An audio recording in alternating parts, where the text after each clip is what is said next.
toi, Judas, tu ne manges pas? Je n'ai pas très faim. Tu trouves que ce qu'il y a dans ton assiette n'a pas l'air catholique? Quand j'ai commencé à faire cette capsule, je me suis dit putain mais ça va être super simple, et au fur et à mesure que je me suis mis à bosser dessus, je me suis vraiment rendu compte que ça allait être beaucoup plus compliqué que ce que je pensais. Alors, redonner envie de mater le spectacle des inconnus aux gens de ma génération, ça va me prendre exactement 2 secondes.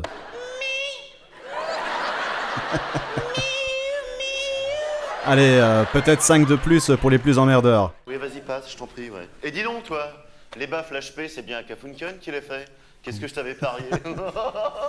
Mais alors, pour les gens qui connaissent pas, c'est tout de suite un autre challenge. Moi, j'ai un énorme capital sympathie pour les inconnus, donc je suis complètement biaisé. J'ai tout rematé et je trouve, bah voilà, tout drôle. Enfin, c'est un peu normal. Les mecs qui m'ont accompagné depuis que je suis tout petit, c'était quasi les seuls humoristes qui me faisaient lâcher le Game Boy et que j'allais mater dans le canapé avec mes parents. Je me rappelle, quand il y avait la télé des inconnus, j'étais comme un dingue. Et même si je comprenais pas toutes les références, les gags et les parodies étaient tellement visuels que tu pouvais te marrer sans tout capter. Et puis on va pas se mentir, c'était super bien réalisé, les sketchs étaient hyper bien faits, c'était vraiment ce qu'on pourrait appeler de l'humour familial, grosse production, très grand public, jamais vraiment vulgaire, hein, et même quand c'était ponctuellement le cas... Bonjour Ingrid. Ingrid, est-ce que tu baises? Enfin voilà, c'était bien fait, ça restait vraiment très soft, et en plus, de par le format sketch quasi théâtral, hein, donc ils interprétaient des personnages, c'était jamais inutile et gratuit. Puis quand t'es môme et que t'entends ça, t'entends ce genre de mots à la télé, tu regardes direct tes parents et tu les vois en train de glousser dans le canapé en mode non, c'est pas bien, c'est un gros mot, mais là c'est drôle. Enfin, t'as des étoiles dans les yeux, quoi. Et puis les mecs, ils reviennent déguisés en insectes sur la scène, ils chantent Chantal Goya et t'es là, what? Il faut les aimer aussi, mais connaissez-vous les noms de mes nouveaux compagnons? Et t'es là, mais c'est quoi ce spectacle de ouf? Mais alors, pour ceux qui ont jamais rien vu, soit de par leur jeune âge ou alors qui sont vraiment passés à côté, certains de leurs sketchs malheureusement ont un peu vieilli, surtout au niveau de la mise en scène de leur spectacle, hein, qui correspond plus du tout aux standards actuels, mais je vais quand même essayer de te donner envie de les découvrir en sélectionnant ceux qui n'ont pas trop perdu de leur superbe. Alors avant de commencer, j'ai eu un gros débat avec moi-même, que j'ai gagné. Les inconnus, c'est quand même surtout la télé des inconnus. Et l'heure, je sais plus exactement combien, mais je crois qu'il y a plus de 200 parodies. On passe à l'attaque. C'est nous qu'on gagnera. Go, go. Yo, yo. Et quelque part, moi, c'est à travers ça que je les ai découverts, mais je tenais vraiment à garder ce fil rouge tout au long de mes chroniques, qui est la découverte de spectacles, et donc je vais faire un focus là-dessus. À mon avis, je pourrais pas m'empêcher de faire quelques liens avec leurs parodies. D'ailleurs, je ferai sûrement une capsule exclusivement là-dessus ultérieurement. Mais bon, voilà quoi. Allez, trêve de bavardage, on est parti. Jingle. Toujours pas de jingle. Alors, pour remettre les choses en contexte, pour la petite histoire, à la base, avant de s'appeler Les Inconnus, c'était des membres de la troupe du Petit Théâtre de Bouvard, qui était un peu l'équivalent du Saturday Night Live, sauf que c'était une quotidienne, et donc c'était une émission qui était composée de petits sketchs, opérés par une troupe, et avec généralement à chaque fois un invité célèbre. Alors en 84, qui est une très très bonne année, je tiens à souligner, ils se sont émancipés du groupe A5, à l'époque, et ils se sont appelés d'ailleurs les 5. Il y avait Didier Bourdon, Bernard Campan, Pascal Légitimus, un moins connu Seymour Brussels et Smaïn. Ouais.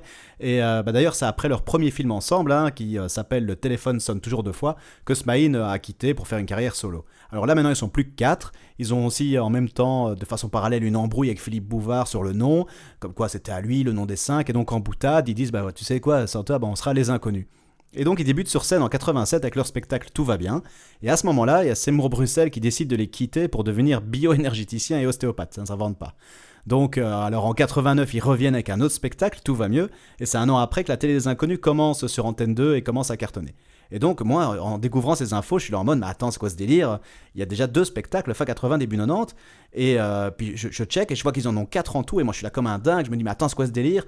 Je connais plein de sketchs, certes, mais pas de quoi faire 4 spectacles. Putain, c'est une tuerie, je vais découvrir des nouveaux trucs que je connais pas. Et donc je regarde, et au fait, ils ont bien 4 spectacles. Donc le premier, c'est Au secours, tout va bien en 87. Au secours, tout va mieux en 1990.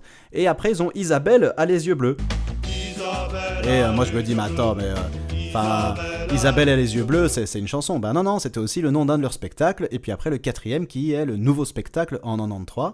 Et donc, je me dis, attends, je vais découvrir plein de nouveaux trucs. Mais au fait, j'avais pas pensé à un truc, c'est qu'à l'époque, quand tu avais un bon sketch, eh bien tu le gardais pour le spectacle suivant, hein, ce qui n'est pas complètement débile quand tu y penses, hein. Tu dois imaginer que leur spectacle c'est vraiment une succession de sketchs à l'ancienne, un rideau, sketch noir, la fin rideau, machin, rappel. Donc les gens venaient les voir pour des sketchs qu'ils adoraient et donc il était évidemment hors de question pour eux de ne pas conserver les meilleurs chaque fois dans le spectacle suivant. C'est ainsi que tu vas pouvoir retrouver beaucoup de sketchs similaires entre les spectacles. D'ailleurs, c'est tellement le bordel que même sur leur page officielle YouTube, ils se sont plantés, quoi.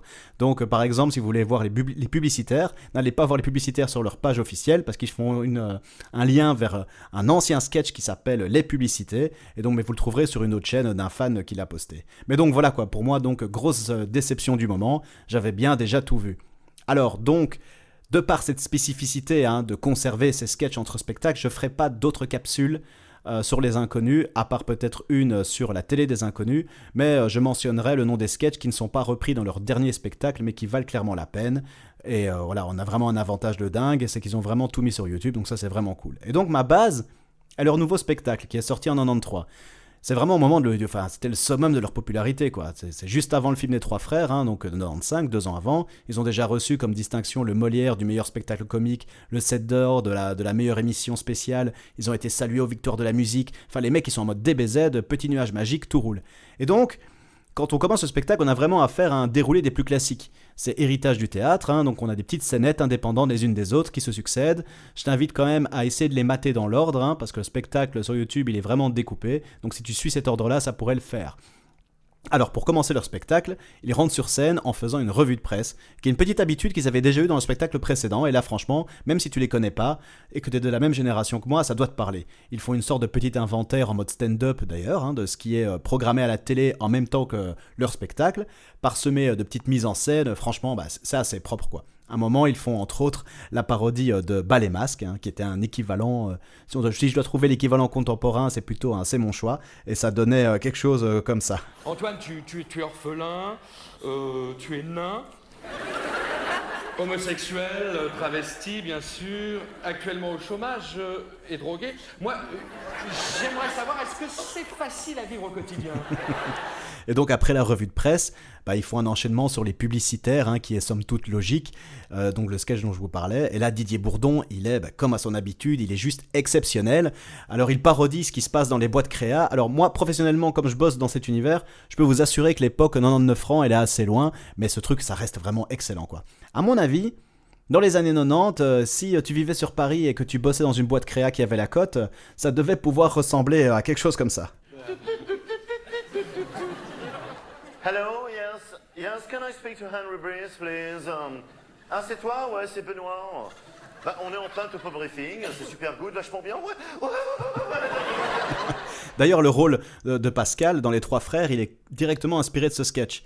Alors après, ils enchaînent sur une parodie des commerces, en passant par le vendeur de la Fnac, celui de chez Darty, qui est un peu l'équivalent du Créfel, les pharmaciens, qui restent clairement d'actualité, les épiceries françaises, et puis il fait une petite transition sur les épiceries marocaines pour clôturer sur la caissière. Alors ceux-là, pour moi, c'est un des sketchs qui, selon moi, n'a vraiment pas vieilli. Enfin, et en plus, ils avaient une force trio comique. Il y avait un truc, c'est que eux, ils avaient la capacité d'adresser les communautés différentes, mais en brisant les codes. Par exemple, c'était pas Pascal Légitimus qui incarnait de façon systématique les populations du Sud. On se rappelle de son imitation des Chinois dans le site de Corneille. Et là, dans ce sketch-là, c'est Didier Bourdon qui fait l'épicier arabe, et c'est une tuerie, quoi. Il faut absolument le mater. Et donc, après avoir taillé un costume à la police dans leur précédent spectacle, ils sont revenus avec les vigiles. Alors là, c'est un des rares sketchs avec les branleurs, où les inconnus utilisent ponctuellement le registre vulgaire. Mais c'est tellement rare et bien amené qu'en plus, le public pète de rire et franchement, ça passe vraiment crème. File-moi ton sac, espèce de salope, ou je te ferai la bien sûr, c'est une démonstration, Madame dans la vie n'est pas une salope. Et d'ailleurs, Vigile, ça serait également l'emploi de Didier dans leur film. Comme quoi, tout est un peu lié. Et donc, je te parlais justement des branleurs, que si tu connais pas, tu vas enfin comprendre d'où vient le torchon chiffon carpet. Alors celui-là, franchement, je vais rien te dire. Dans la liste, ça doit être celui qui a vraiment le moins vieilli. Et d'ailleurs, ça fait même peur. Ça ressemble tellement à nos lendemains de veille entre potes, même 30 ans après, qu'on peut quand même se poser des questions. D'ailleurs, si t'es dans la vingtaine, clubbeur, et que tu connais pas les inconnus, je te conseille de commencer carrément par ce sketch. J'ai la tête en sky et les cheveux qui poussent à l'intérieur, ça vient de là. Je vais pas te mettre d'extrait, ça c'est vraiment fait exprès, il faut absolument le mater. Alors, suite à tout ça, il faut pas oublier que les inconnus, ce sont aussi des artistes pluridisciplinaires, et donc, petite mi-temps de spectacle, on pousse la chansonnette, et là, c'est la chanson Rap Tout. Et ça, comme j'ai dit précédemment, moi je suis complètement biaisé sur toute la ligne. D'ailleurs, je l'avais apprise par cœur pour faire le malin dans la cour de récré. C'était leur gros hit du moment, juste après Auteuil y Passy. Ils se moquent du système fiscal français qui comporte plus de 200 impôts différents, et ça donne quelque chose comme ça. Et j'ai même envie de... On peut le chanter ensemble si tu veux. Salut Mec, ça va, tu vas bien. On se présente, mais non, tu nous connais. On est là pour te pomper, t'imposer sans répit et sans repos, pour te sucer ton flouze, ton oseille, ton pognon, ton pèse, ton fric, ton blé, Tes économies, tes sous, ton salaire, tes bénéfices, tes madeleines, tout ce qui traîne, ce que t'as sué de ton front, on te le sucera jusqu'au fond. Et d'ailleurs, dans le clip vidéo, il chargeait aussi visuellement quelques hommes politiques du moment. La légende raconte qu'après cette chanson, ils ont eu un petit contrôle fiscal tous les trois.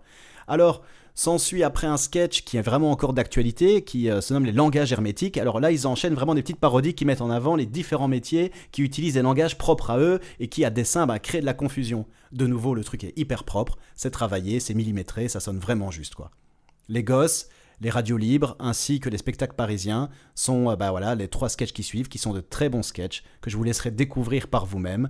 J'ai fatalement dû faire des choix, et je vais clôturer cette chronique par Télémagouille, qui doit être, selon moi, le sketch le plus connu des inconnus, sans vouloir faire un vieux jeu de mots. C'est une parodie assez générale des jeux télévisés, qui met en scène 2 personnes totalement asymétriques.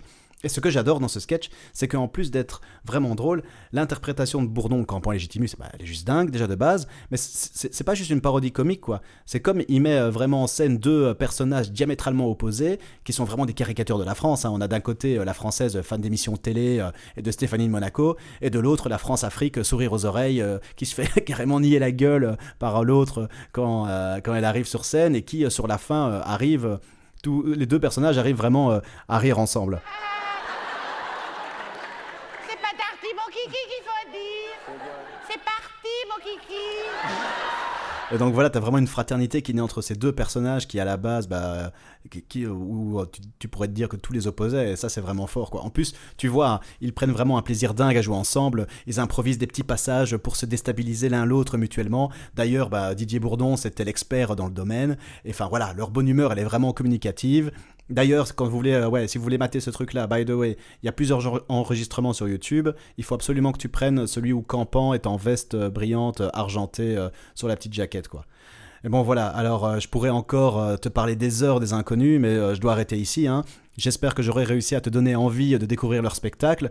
Pour leurs sketchs qui ne sont pas dans le dernier spectacle et qui valent clairement la peine d'être vus, je les indiquerai sur ma chaîne YouTube, mais bon, je pense évidemment au CID, à la Révolution, aux Pétasses, au restaurant, enfin il y en a tellement d'autres, quoi. En tout cas, un tout grand merci d'avoir pris le temps de m'écouter. On se retrouve la semaine prochaine. Si tu veux participer au choix de mes prochains spectacles, rejoins-moi sur Facebook, donc facebook.com/dristparle. On se retrouve la semaine prochaine, et pour clôturer, on va se faire un petit karaoké, non ?